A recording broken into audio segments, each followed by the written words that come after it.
हर हर महादेव। हर हर महादेव। हमारे साथ में श्री बसंत अग्रवाल जी है, समाज सेवी, और आज मैं उनका भाषण सुन रहा था तो मुझे ऐसा लगा कि निश्चित रूप से एक विद्वान है, चिंतक है, और शिक्षा के क्षेत्र में भी माँ भारती स्कूल है। लेकिन आज श्री बालाजी विद्या मंदिर में आपका आगमन हुआ है, बच्चों को आपने सम्मानित किया। बालाजी स्कूल के बारे में श्री बसंत भैया से ही जानते हैं कि बसंत अग्रवाल जी से क्या कुछ कहेंगे। बसंत भैया, किस तरीके का स्कूल है ये? मैं इस स्कूल में आता हूँ तो मुझे ऐसा लगता है क्योंकि इसका नाम ही मंदिर है। जी, मंदिर है और यहाँ ऐसे ऐसे पुजारी हो जी, स्वामी जी जैसे तो मंदिर को आगे भक्तों की संख्या जो है वृहद होने से कोई नहीं रोक सकता। वैसे ही यहाँ बच्चों की जो संख्या है निश्चित रूप से इनके आने से बहुत बड़ी है, अनुशासन के मामले में, शिक्षा के मामले में, और सबसे बड़ा खेल के मामले में।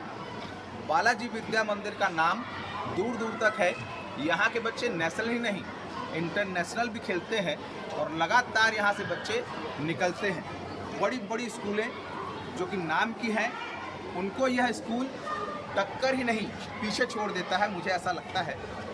चाहे वो खेल का मामला हो, चाहे वो किसी भी विभाग में हो। संस्कारित बहुत अच्छा स्कूल है। निश्चित रूप से मेरा यहाँ आना मेरे लिए एक गौरव का क्षण है, और इन बच्चों से संवाद करना, क्योंकि बच्चों से संवाद करना मुझे बड़ा अच्छा लगता है, तो मेरे लिए हर्ष का विषय है। अभी एक और चलता है कि किस एजुकेशन का जो पैटर्न है, अगर CBSE का है, अभी CG बोर्ड है ये स्कूल, लेकिन मेरे को लगता है कि CBSE से भी बेहतर पैटर्न और पढ़ाई लिखाई यहाँ पर है। पैटर्न में जाते हैं पेरेंट्स। आज तक जितने भी महान लोग हुए जी, वो कौन से बोर्ड के थे? तो सब सरकारी आगे स्कूल भी जो दिखेंगे वो CG बोर्ड वाले ही दिखेंगे जी।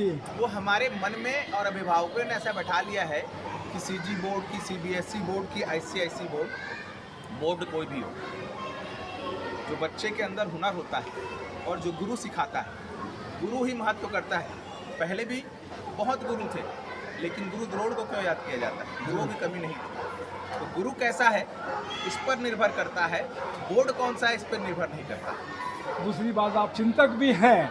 हम लोग एक मांग कर रहे थे कि पूरे देश भर में एक समान शिक्षा का यूनिफॉर्म पहनते हैं बच्चे, तो यूनिफॉर्मिटी होना चाहिए कि क्या गरीब क्या अमीर सबके लिए एक जैसी शिक्षा हो।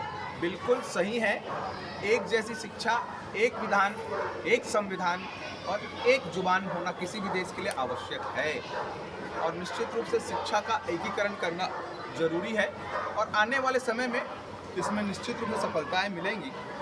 मेरा ऐसा मानना है कि हम क्षेत्र के जो भाषा है उसको निश्चित रूप से महत्व दें, अपने संस्कारों को महत्व दें, लेकिन एक ऐसी भाषा जिस पे हम सभी कार्य कर सके वो होनी चाहिए। बहुत अच्छी बात है। तो हमारे साथ में जी स्वामी जी है, मोहन नायडू जी हमारे साथ में है, यहाँ के कोषाध्यक्ष है, आचार्य जी हमारे साथ में सचिव है, पटनायक सर दिख रहा हूँ मैं, श्रीनिवास रेड्डी सर को दिख रहा हूँ, सुरेश जी को मैं देख रहा हूँ। तो सभी ने आपने समय दिया।